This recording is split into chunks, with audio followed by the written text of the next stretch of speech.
bem-vindos ao podcast O Canteiro, o canal de educação profissional voltado ao ecossistema da construção civil. Eu me chamo André Marques, atuo na área de projetos há cerca de 15 anos e sou host desse canal. E aqui comigo, também host do canal, atua em obras aí há mais de 40 anos, Henrique de Ferrari. Fala, André, beleza? Tudo ótimo, como é que você tá? Tudo ótimo. Maravilha, maravilha. Pessoal, hoje a gente vai dar sequência à nossa série Outros Olhares, com um convidado muito especial. Já teve aqui no canal, a gente está fazendo aí o segundo episódio com ele. Vou passar as honras para ti, então, para apresentar minimamente, a gente seguir com mais conteúdo muito bacana para todo mundo. Bom, voltem lá no primeiro, assistam o primeiro, que faz todo sentido, né? Sem dúvida. E aqui a gente está falando sobre operações, ou seja, o que a gente faz, o que acontece depois que a gente vai embora, né? Exatamente. E o que a gente tem que fazer para que na hora que a gente for embora, aquele negócio seja bem legal, né? A gente deixa algo bacana e não um pepino, né? Exatamente. Boa. E para falar sobre isso, nosso amigo Carlos Telec. Salve, Carlos. Boa noite, galera. Obrigado aqui por me receberem. Está sendo um prazer aqui estar pela segunda vez com vocês, compartilhando um pouco mais para dentro aqui das experiências de dia a dia, o que acontece lá na experiência do usuário, quando a gente tem a faseção dentro, né, das obras que são entregues aqui para o dia a dia, para a operação. Trago aqui uma bagagem de hospitalidade, uma passagem aí por hotéis, resorts. Trabalhei um pouco também aí com residenciais aqui para um nicho de jovens estudantes, um projeto bastante interessante que aconteceu aí pré e durante a pandemia, e mais recentemente trabalhando com parques sob concessão, na operação aqui ainda dentro da hospitalidade, fazendo uma conexão aqui dos aprendizados, né, de operação de hospedagem, operação de restaurantes, de experiência de usuários, serviços, turismo, enfim, e tudo isso aplicado dentro dos parques com um olhar de cadeia econômica, na qual eu tive a oportunidade de aprender aí ao longo da jornada no mercado imobiliário. Show de bola. Galera, o primeiro episódio foi animal, assistam lá. O cara é de uma humildade ímpar, mas é o MacGyver dos negócios e vai trazer muita coisa bacana para vocês. E eu quero começar então, cara, falando um pouquinho sobre a agenda ESG e sustentabilidade. E eu queria que tu colocasse um pouco como que isso acontece nos empreendimentos que tu opera e falasse um pouquinho disso para nós. Pô, que bacana. Esse é um tema que ele ao mesmo tempo que ele representa muita dedicação de tempo e de recursos, ele ainda arrepia as pessoas, né? Principalmente quando o investidor olha para a conta que ele representa, né? Ele fala, pô, será que faz sentido eu fazer isso? Enfim, e eu sou bastante suspeito para falar sobre isso, porque como eu opero parques naturais, né, sob concessão aqui, não existe a menor possibilidade da gente fazer projetos, fazer intervenções aqui que, na largada, eles não tenham todo um olhar de sustentabilidade de presente e de futuro, né? Porque eu não só entendo a pressão da natureza, eu vivo, né, a operação dentro da natureza onde a pressão acontece, e a gente tem ali, eu diria que as joias, né, que, bom, o Brasil ele é bastante generoso, bastante favorecido com essas reservas, né, essas unidades de conservação, mas o cuidado é muito grande. Então, eu sempre procuro dizer para as pessoas que a gente não pode olhar para o ESG como um custo e não pode olhar para o ESG como um investimento. A gente tem que olhar nas premissas de projeto como uma obrigação para a nossa sociedade, uma obrigação de legado para o futuro. E até se eu pudesse colocar aqui uma visão mais ainda crítica sobre como a gente deveria pensar sobre isso, a gente deveria pensar sobre o que a gente vai realizar de ações, né, totalmente ligadas aqui nos pilares, né, de consumo de insumos, de geração de resíduos, experiência do usuário, sustentabilidade no consumo de energia dentro do uso daquele ativo, iluminação natural, bom, todos os pilares lá, eu não tenho a capacidade nem de elencar, porque eles são muito relevantes, mas como que eles vão se comportar no futuro? Porque os projetos que a gente faz hoje, eles estarão presentes nas próximas gerações e os impactos que a gente ainda não sabe medir hoje, eles vão ser visualizados nas próximas, né? Então, vou dar um exemplo aqui. Quando que as caixas d'água de amianto seriam vistas como problema quando elas foram concebidas como uma solução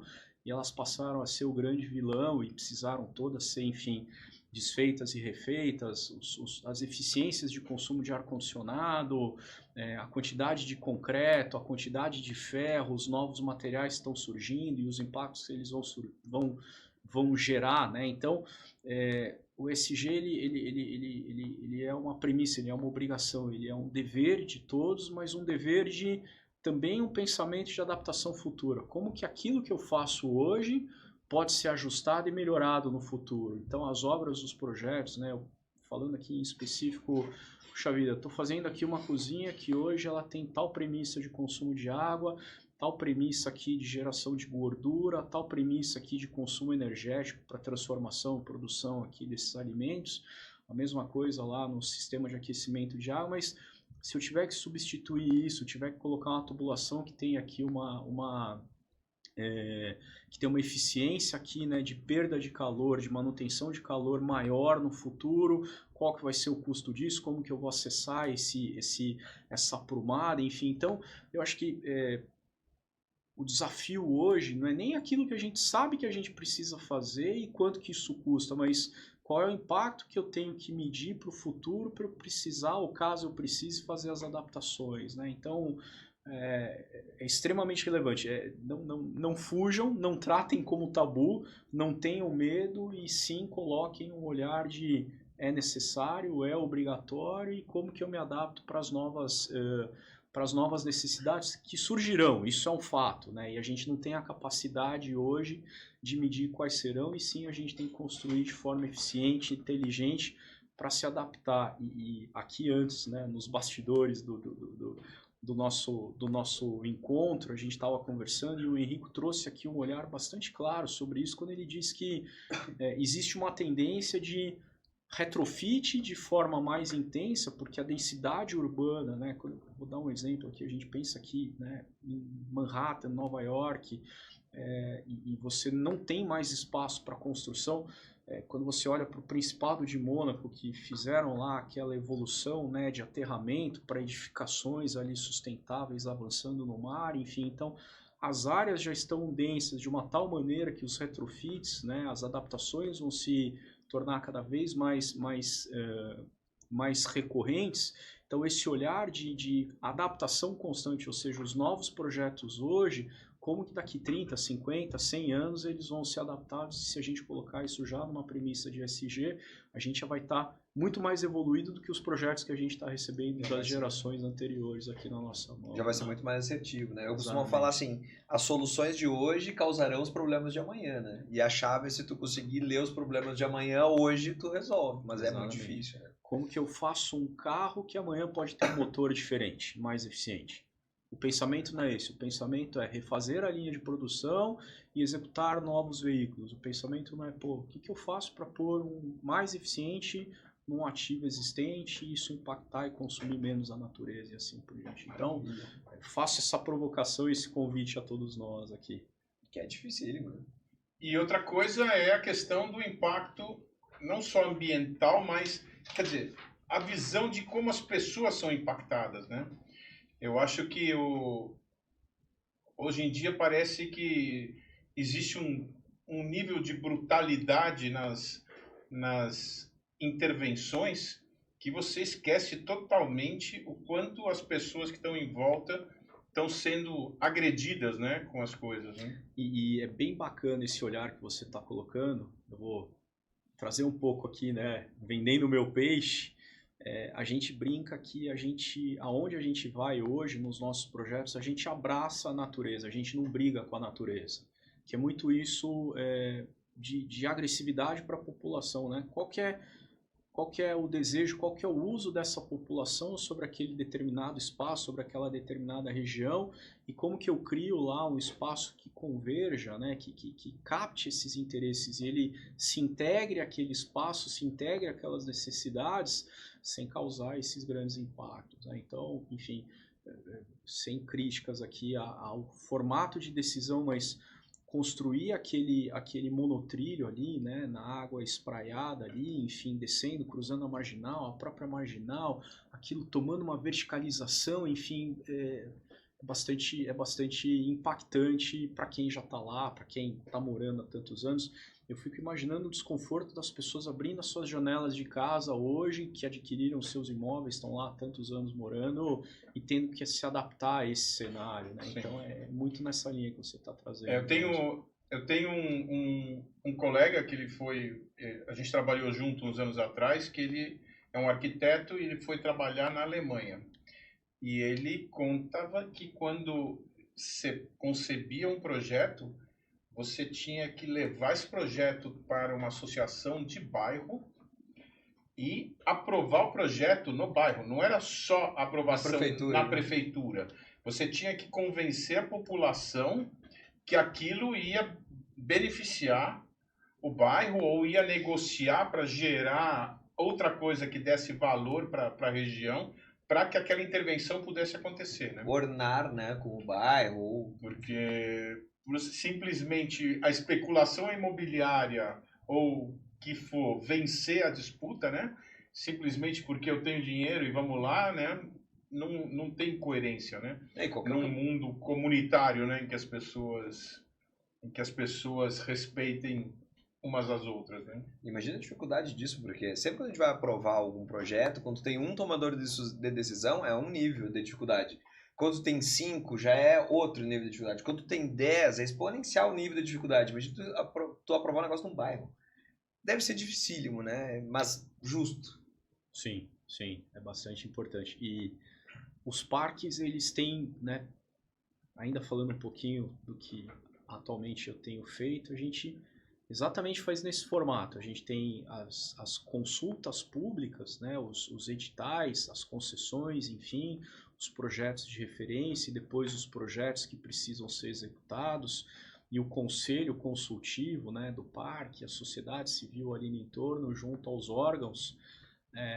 Então, que de certa forma é importante que a gente também dissemine que nós temos essa competência, essa obrigação e esse poder como sociedade, né? Porque muitas vezes esses fóruns até eventualmente acontecem e a gente acaba não tendo acesso, enfim, mas tá super claro aqui o teu olhar e você tem o meu total consentimento e apoio nesse sentido, porque eu acho que é esse o formato. Se a gente conseguir como sociedade, né, trazer isso para o nosso cerne, para o nosso dia a dia, a gente vai ter discussões mais ricas, mais estruturadas, né?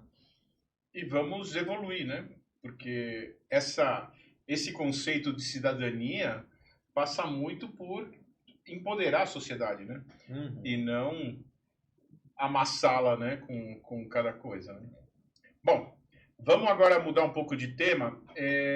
A gente precisa primeiro fazer com que o pessoal entenda os conceitos de CAPEX e OPEX. Tá bom. Então, assim, a gente, enquanto engenheiros e arquitetos, a gente está muito preocupado com o orçamento da obra, né?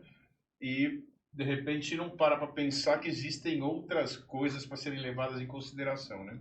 Então, conta para nós. Legal. São termos técnicos, né?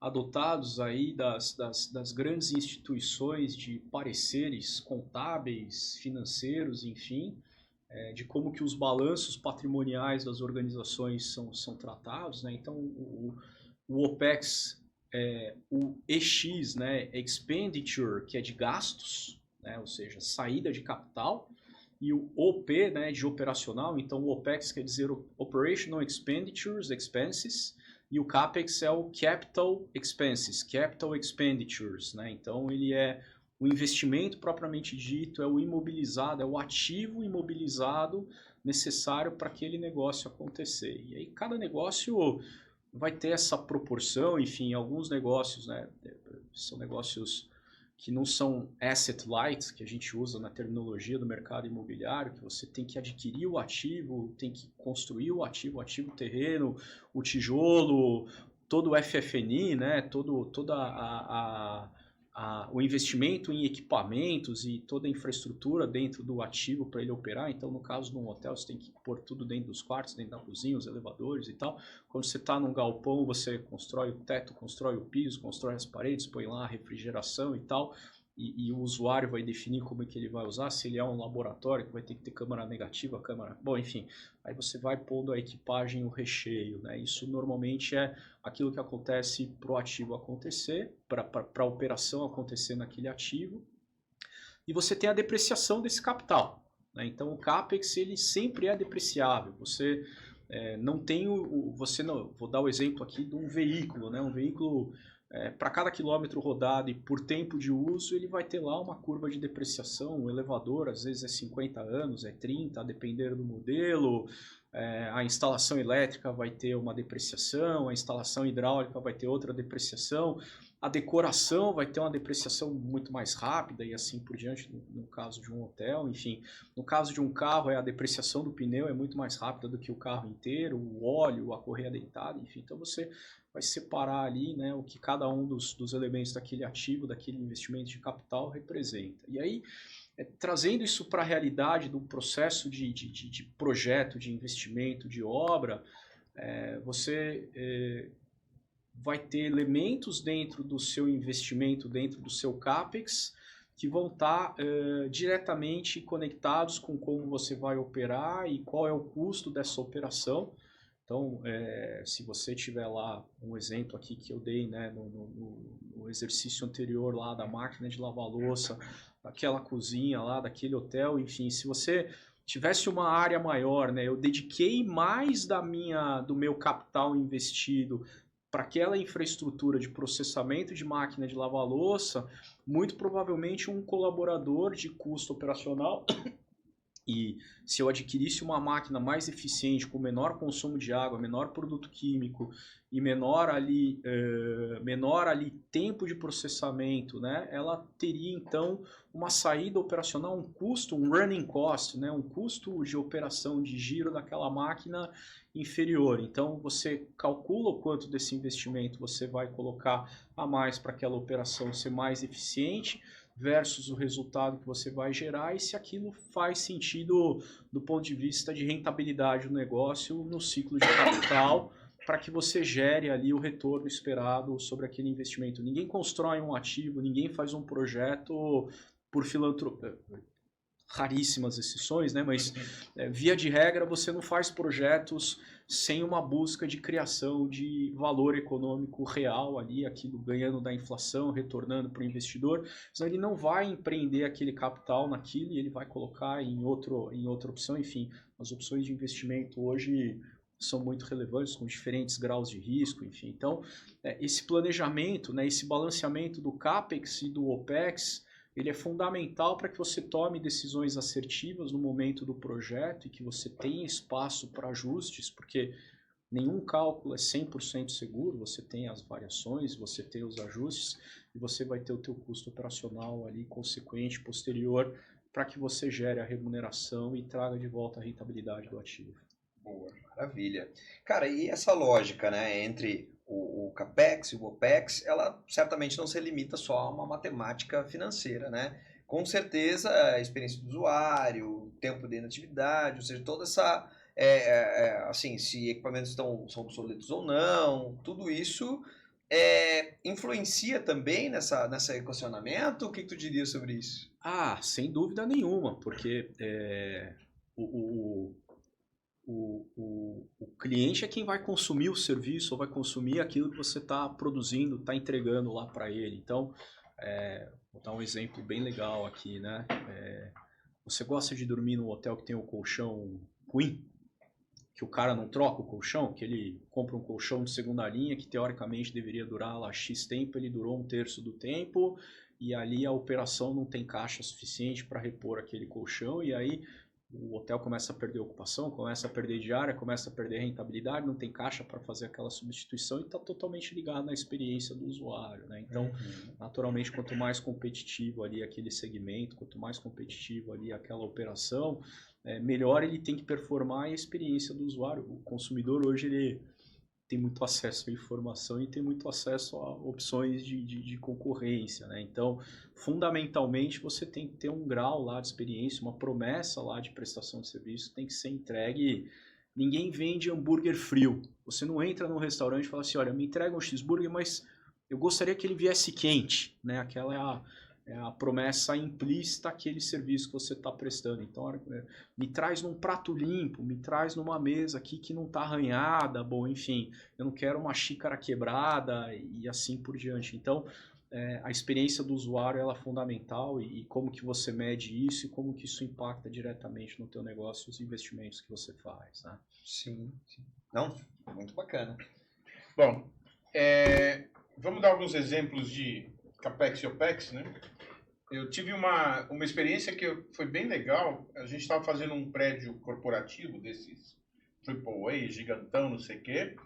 E aí me pediram para analisar, colocar aquelas gruas para fazer a limpeza da fachada, né?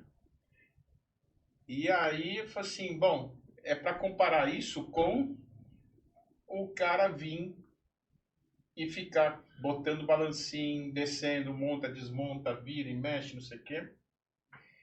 E aí é uma bela de uma conta, né? Porque, na verdade, você tem que entender quantas vezes por ano você tem que estar limpando, quanto é a mobilização do cara, quanto não é, qual que é o nível de estresse que isso pode gerar e tudo mais, né?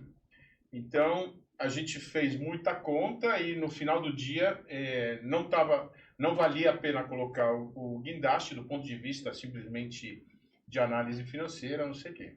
E outro dia eu estava vendo um negócio muito maluco que hoje em dia os caras estão limpando a fachada com drone, né? É isso, com drone. Olha só. Então, assim, se tivesse colocado o tal da grua lá, teria sido um mega prejuízo, né? E eu falei um pouco isso lá no nosso episódio anterior, quando a gente estava falando sobre tendência futura e tomada de decisão, que a gente tem que ter um olhar, não é sobre o que a gente fez ontem, e sim o que está acontecendo para frente, quais soluções podem se apresentar. Sim. E o que isso de fato impacta nessa decisão que eu tenho que tomar agora. E às vezes, na dúvida, é melhor esperar um pouco, porque uma vez que você fez o investimento, você vai ter que diluir, depreciar, enfim. Então, sim, você cria uma solução alternativa.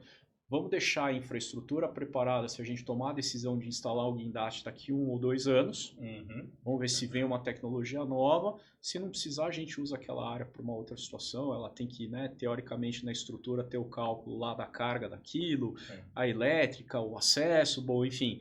E aí você espera para ver se aquela tendência, aquela solução, vai vir uma solução nova, mais, enfim, econômica, enfim, que é o caso do drone, sim, que é um caso brilhante. É um exemplo muito bom aqui para essa reflexão, assim. E aí, conta alguns outros aí pra gente. Pô, pegou de sopetão! Pô, isso aí foi...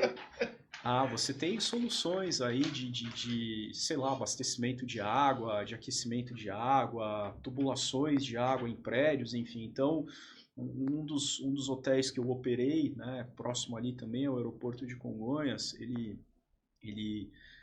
a construtora que executou o prédio era uma construtora que tinha um know-how de operação e construção de ativos no litoral, né?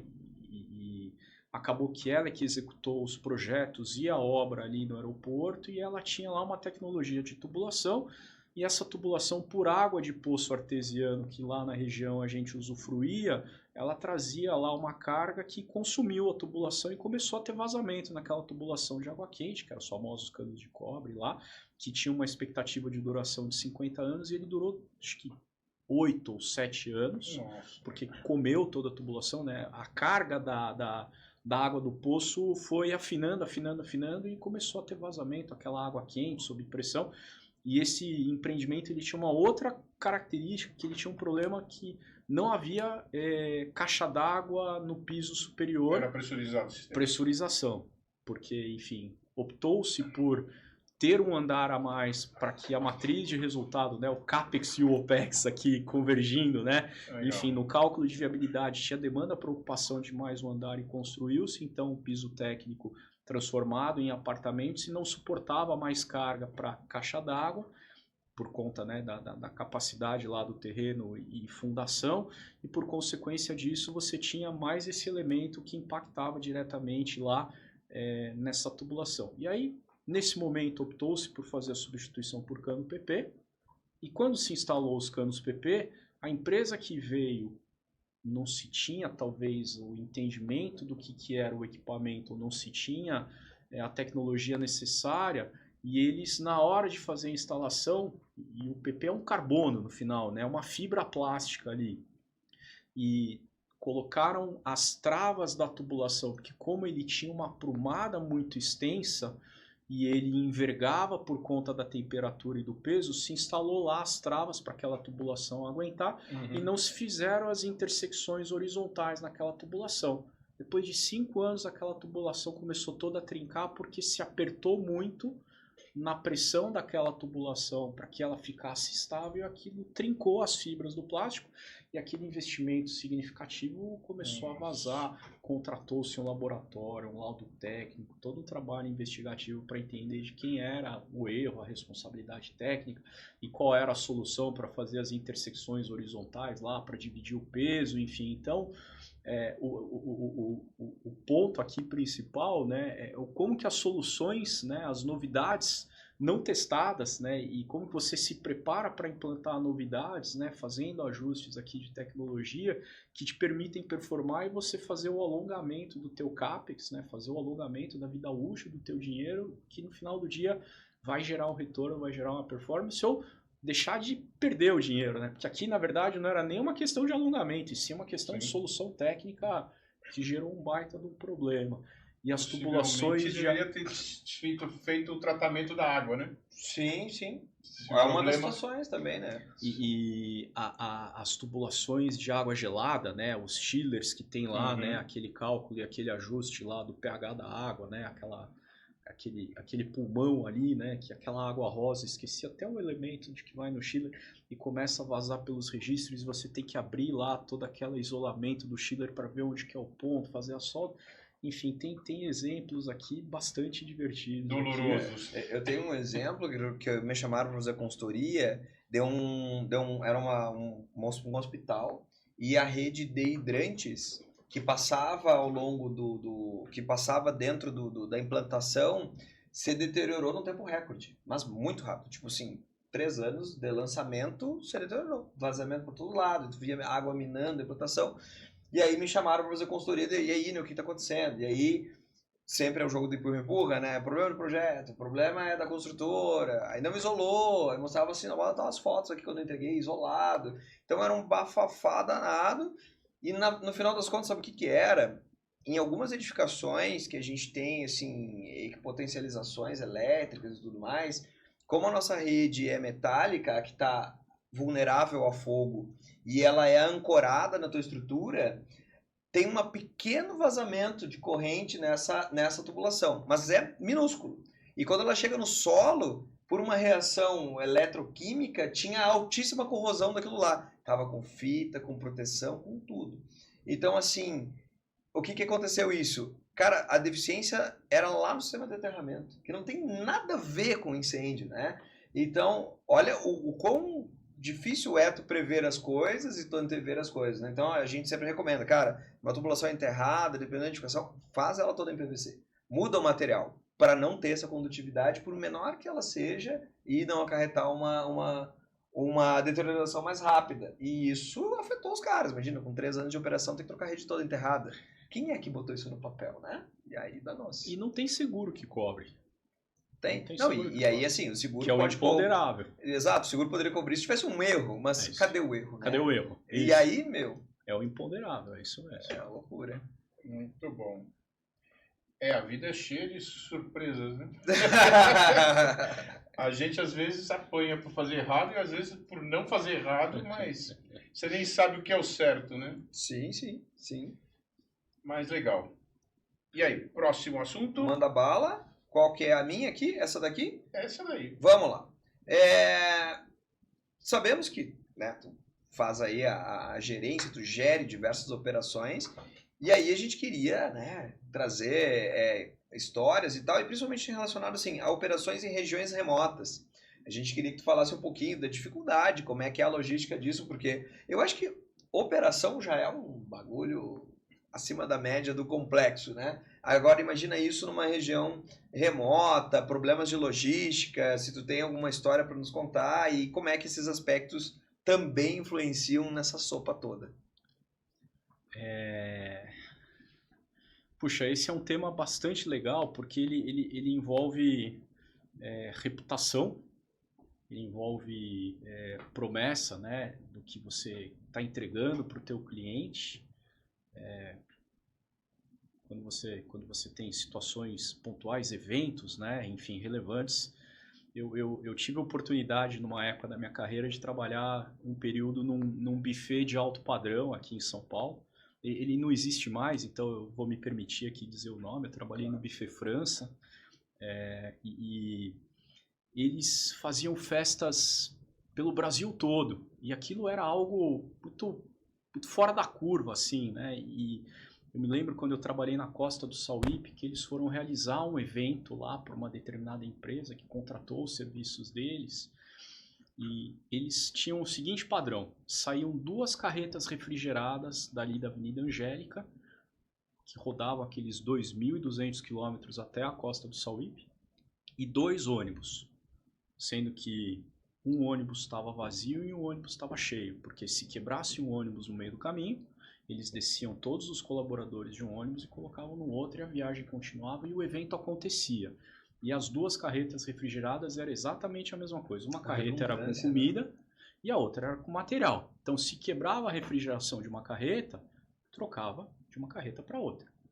Então, e a capacidade de arrasto lá do cavalo, né, daquelas carretas, ela conseguia puxar 2 se precisasse, para garantir de que eles não teriam contingência, e ainda assim aquele comboio, assim dizendo, né, carregando ali na Avenida Angélica, tinha um cara com uma prancha. Na época, a gente não tinha a tecnologia que a gente tem hoje, né? Então você imagina fazendo tudo isso no papel, com checklist e tal, rabiscando lá, tal, contando as pessoas, tal, enfim.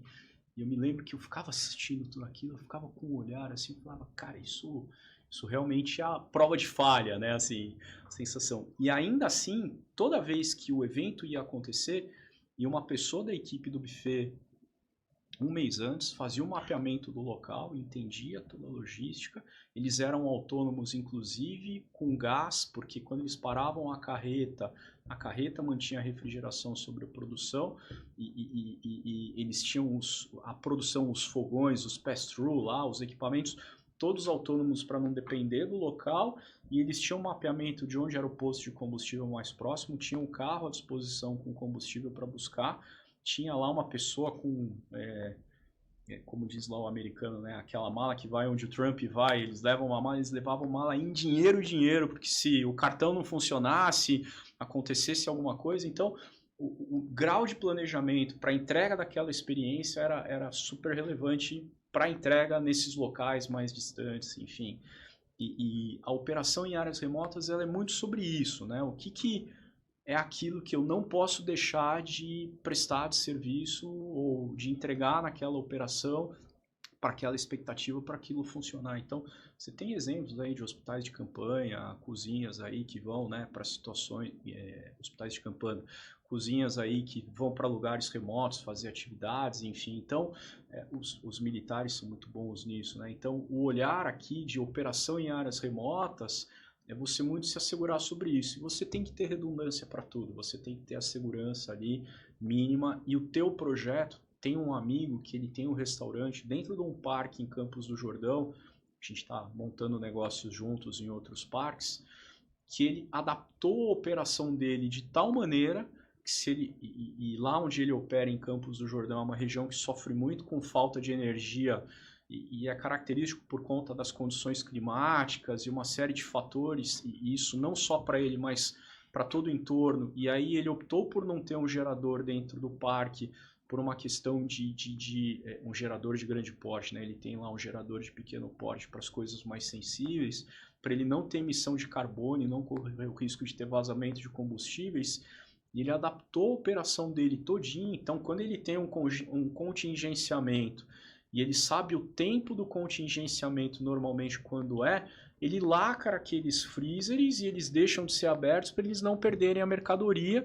e ele consegue operar lá, sei lá, 2, 3 dias consecutivos com a falta de energia, ele se preparou para isso. Então, o histórico, né, o entendimento lá dos fatores que impactam, da sazonalidade, uma série de fatores, você abarcando isso no projeto, e não necessariamente é custo, né, porque muitas vezes a gente, quando pensa em contingenciamento, pensa em redundância, vem logo na cabeça uma conta gigantesca e isso assusta na largada, e sim o teu olhar inteligente sobre aquele planejamento para você conseguir ter lá, né, a tua operação sustentada, minimamente entregando a experiência para o visitante.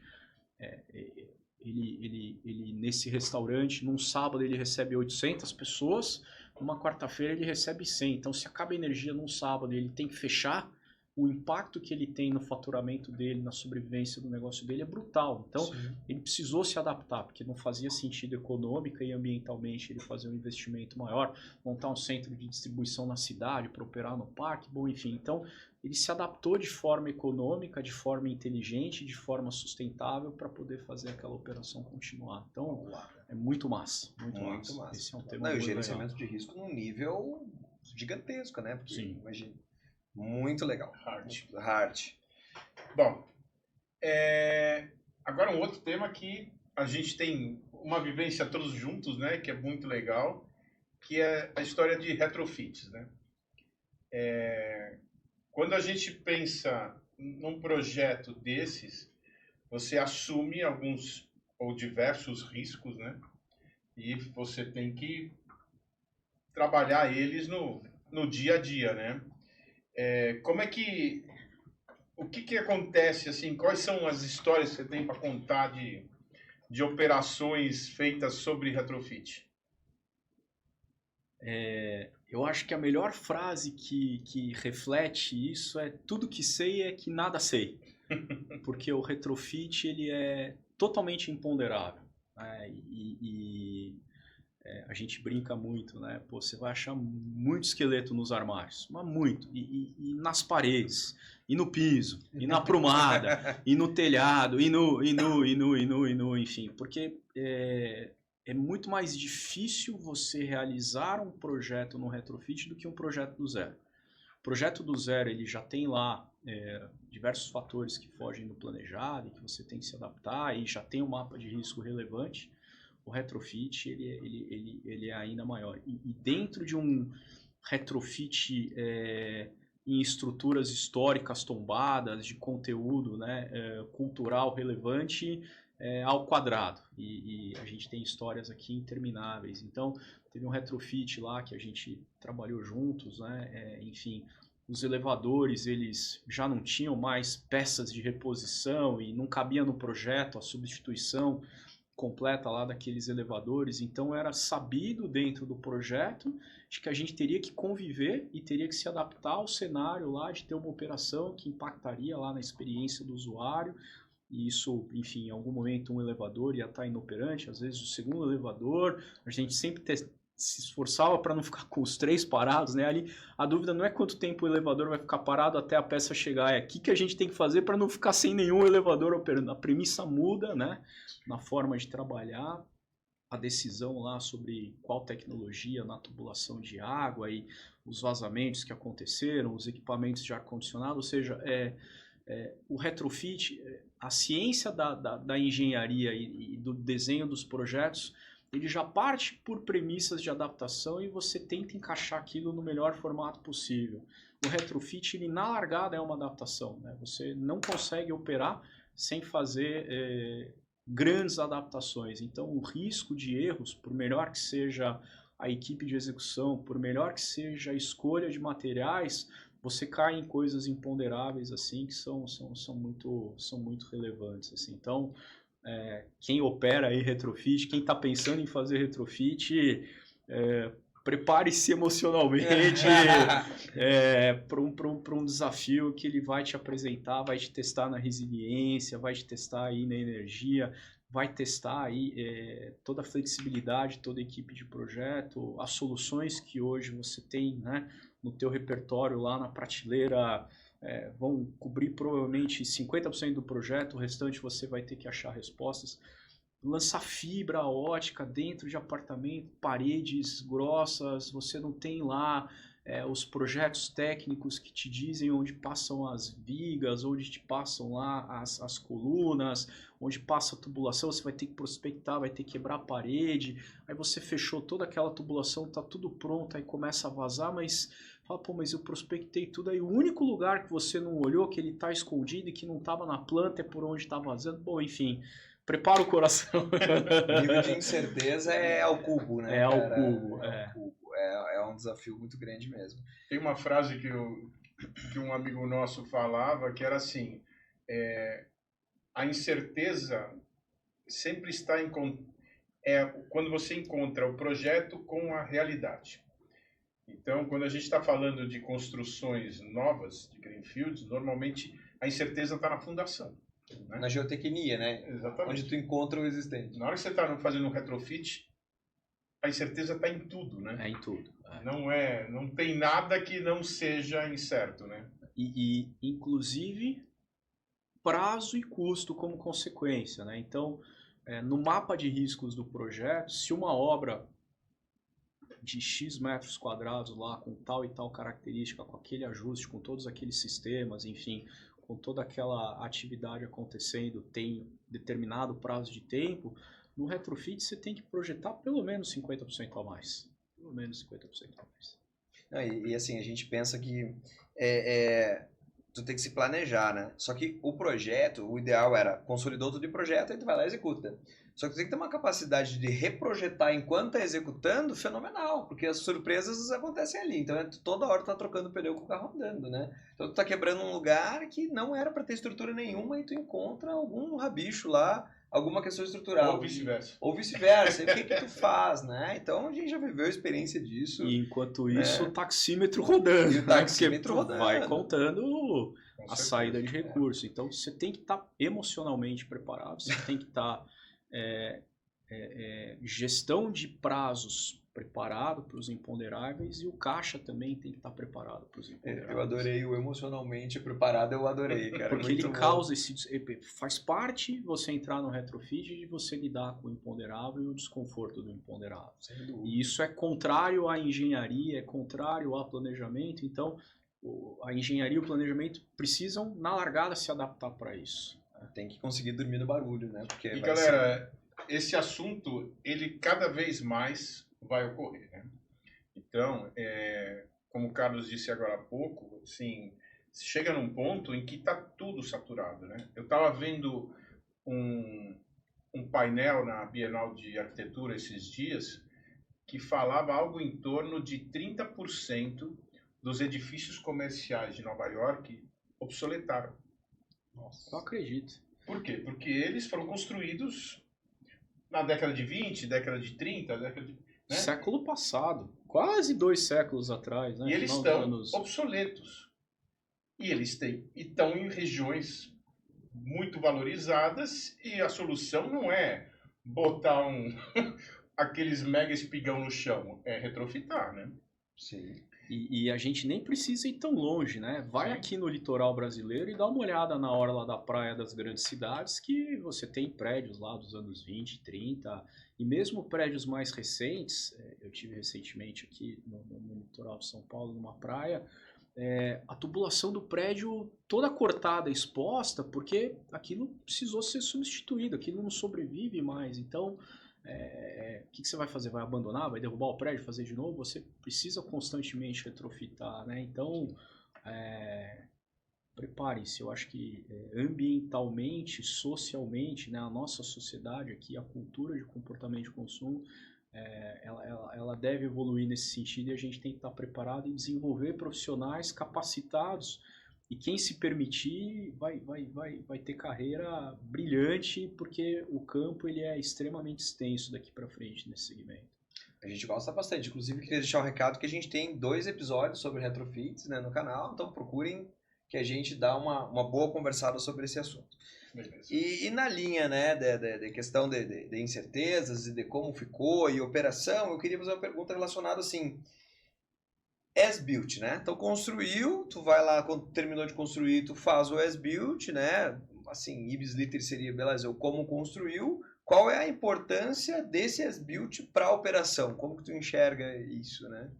É sempre fundamental, principalmente num contingenciamento, né? Quando você se vê diante de uma situação que você precisa de um documento técnico para você tomar a melhor decisão no menor prazo e, por consequência, com o melhor uso do recurso ali para aquela resolução. Então, tenham sempre atenção, né?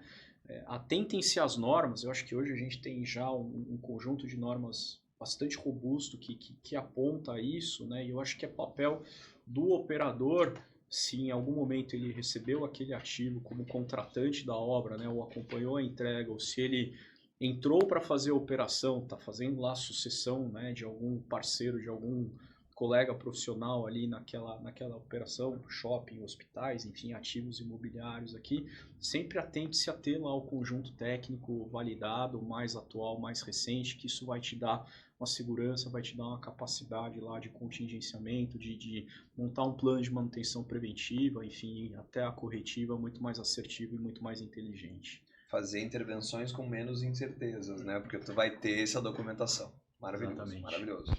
Maravilha. Bom, galera. E aí? Acho que conseguimos dar uma visão geral, né? Foi muito bom. Muito bom. E acho que temos matéria para outros episódios, né? Com certeza. Carlos, eu adorei a tua vinda. Foi assim, uma aula, literalmente. E eu tenho certeza que todos o nosso público vai adorar, né? Te ouvir aqui. Certamente outras oportunidades virão. A gente vai fazer outros convites. Muito obrigado pela tua vinda. Eu sei que despender tempo hoje em dia é difícil. Então, gratidão por isso, né? Muito obrigado por ter vindo aqui e a casa é sua. Sempre que a gente combinar, vai ser muito bem-vindo. Muito obrigado pela tua vinda aí. Eu é que agradeço o convite. É um prazer enorme estar aqui com vocês, contribuindo para esse projeto. Eu acho que tudo que a gente pode fazer para contribuir com conhecimento, contribuir com olhares aqui para ajudar as pessoas a se desenvolverem, construírem, né, soluções ainda mais inteligentes do que a gente ajudou a construir até aqui. Enfim, é sempre um privilégio. E parabéns aqui pelo que vocês estão fazendo. Eu acho que são assuntos de muita relevância. A bagagem que vocês trazem, os profissionais estão vindo aqui, né, contribuir e trazendo todo esse conteúdo. Na verdade, o privilégio é meu aqui, sentado aqui, né, com esse pouquinho que eu trago da minha experiência de hospitalidade aqui, das operações, e ter a oportunidade de contar um pouquinho dessa história. Então, parabéns aqui pelo projeto e espero que ele prospere cada vez mais aqui. Muito obrigado. Galera, sigam o canal, né? Deixem comentários, participem. Tudo isso a gente está construindo para o nosso meio. Então, aí fica dado o recado. Mais alguma coisa? Não. Obrigado, Carlos. Muito bom. Muito Valeu. bom. Até a próxima. Valeu, galera. Tchau, tchau.